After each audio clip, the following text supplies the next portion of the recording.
Merci, Monsieur le Président. Monsieur le Président, Monsieur le Ministre, mes chers collègues.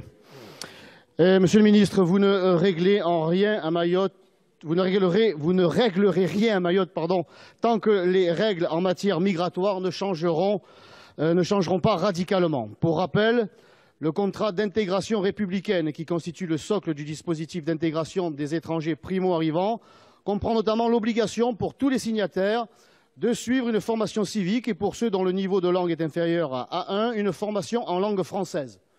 La belle affaire. Par cet amendement, nous ne signifions pas que les étrangers viendraient à Mayotte pour prendre des cours de français. Nous voulons dire non à toutes ces dépenses endémiques que nous consacrons et que nous sacrifions à une immigration incontrôlée qui, par sa proportion démesurée, empêche et condamne même tout espoir d'intégration. Bien évidemment, nous sommes favorables à l'intégration, mais pour que l'intégration ait un avenir, il faut stopper net cette politique de submersion migratoire dont Mayotte est l'emblème.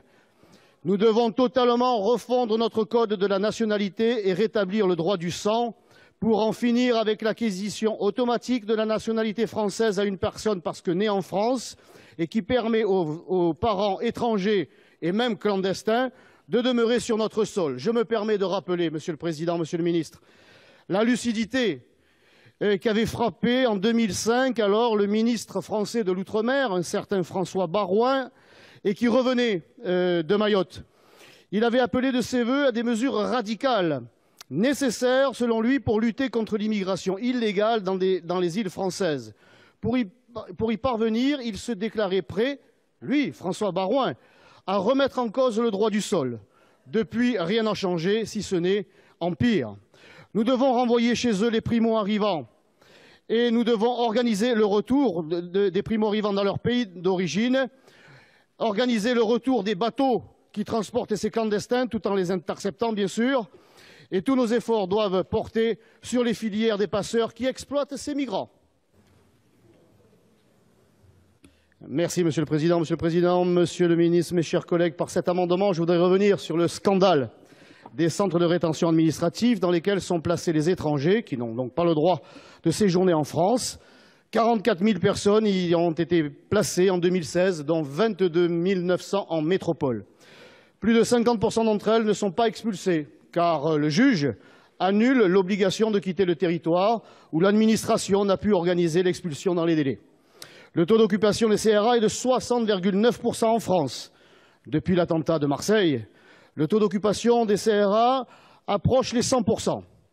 Rappelons ce drame de Marseille, cet attentat islamiste perpétré par un clandestin, un délinquant multirécidiviste qui pour lequel on n'a pas su trouver une place en CRA et qui a été relâché dans la nature. La vie de 2 jeunes filles a été volée, fauchée sur l'autel de l'incurie des pouvoirs publics.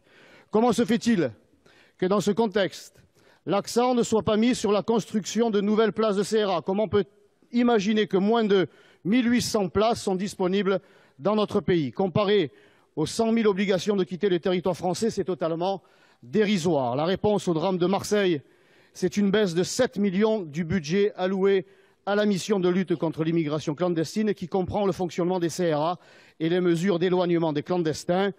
Les familles et les Français apprécieront. Et oui, il va falloir me supporter encore quelques instants, encore 3 ans, au moins. Monsieur le Président, Monsieur le Ministre, mes chers collègues, le présent amendement vise à doubler les crédits consacrés à l'action 03 du programme 303, lutte contre l'immigration irrégulière.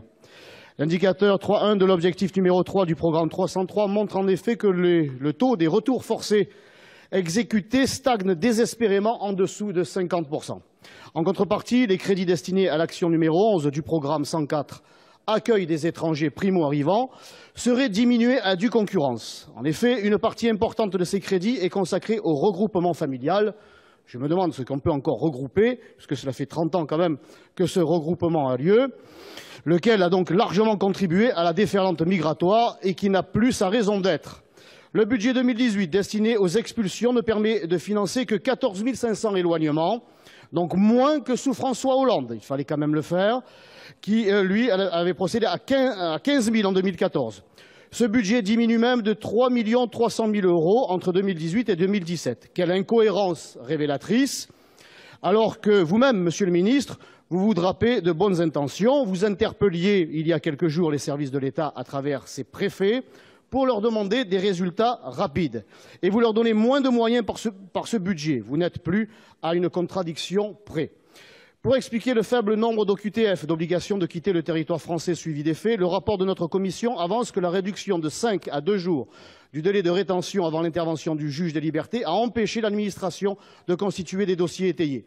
Avec 19,3 % des étrangers placés en rétention ont été libérés après 48 heures, contre 6,35 % en 2016.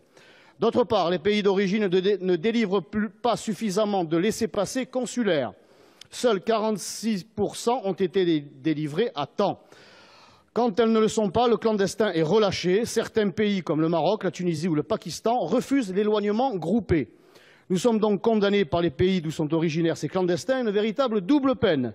Il serait souhaitable, Monsieur le ministre, que la France tape un peu du poing sur la table et conditionne, par exemple, ses échanges commerciaux à l'acceptation des expulsions groupées et à la délivrance des laissez-passer consulaires en temps et en heure.